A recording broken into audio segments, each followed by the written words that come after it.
ಹೆಸರೇನಂದಪ್ಪ ನಿಂದ? ಕೀರ್ತಿ. ಯಾವ ಊರು? ಭದ್ರಾವತಿ. ಭದ್ರಾವತಿ. ಇಲ್ಲಿ ಎಷ್ಟು ಜನ ಬಂದಿರಿ ನೀವು? ಒಂದು 30 ಜನ. ಎಲ್ಲೆಲ್ಲದಿರಿ ನೀವು ಎಲ್ಲರೂ? ಗೋಕಾಕ್ ಅಷ್ಟೇ. ಅಂದ್ರೆ ನಿಮ್ಮ ಆಲ್ಮೋಸ್ಟ್ ಆಲ್ ಜಿಲ್ಲಾ ಎಲ್ಲ ಕವರ್ ಮಾಡ್ಯಾತಾರಿ. ನಿಮ್ಗೆ ಗೋಕಾಕ್ ಕೊಟ್ಟಿದ್ದಾರೆ. ಆಲ್ಮೋಸ್ಟ್ ಜಿಲ್ಲಾ ಕವರ್ ಮಾಡ್ತಾ ಇದೀರಿ. ಬೇರೆಯವ್ರು ಮಾಡ್ತಾ ಇದ್ದಾರೆ. ಗೋಕಾಕ್ ದುಡ್ಡು ಹಂಚ್ಲಿಕ್ಕೆ ಹೆಬ್ಬಾಳ್ಕರ್ ಕಳ್ಸಿದಾರೆ. ಮತ್ತೆ ತಪ್ಪಲ್ವಾ ಇದು ದುಡ್ಡು ಹಂಚೋದು? ಇಲ್ಲ ನಾವೇನ ನಮ್ಮ ಕಾರ್ಯಕರ್ತರಿಗೆ ಏನಾದ್ರು ನಿಮ್ಗೆ ತೊಂದರೆ ಕೊಟ್ರ? ಇಲ್ಲ ಅಲ್ಲ, ನಿಮ್ನೇನಾದ್ರು ತೊಂದರೆ ಕೊಟ್ಟು ಇಲ್ಲ ನಿಮ್ನೇನಾದ್ರು ಹೊಡೆದ್ರ? ಮತ್ತೆ ನಾವು ಸ್ವಾಭಾವಿಕವಾಗಿ ನರೇಂದ್ರ ಮೋದಿ ಬಿಜೆಪಿ ಕಾರ್ಯಕರ್ತರು ನಿಮ್ ಸಮಾಧಾನದಿಂದ ಕೇಳ್ತಾ ಇದೀವಿ. ಹೌದಲ್ಲ? ನಿಮ್ಗೇನಾದ್ರು ತೊಂದರೆ ಕೊಟ್ವಾ? ಇಲ್ಲ, ಓಪನ್ ಆಗಿ ಹೇಳಿ.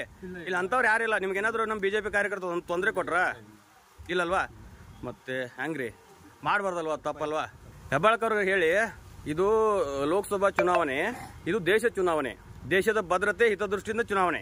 ಇಲ್ಲಿ ದುಡ್ಡು ಕೊಟ್ಟ ಚುನಾವಣೆ ಮಾಡ್ಲಿಕ್ಕೆ ಆಗುದಿಲ್ಲ. ಹೇಳ್ತಾರಲ್ಲ.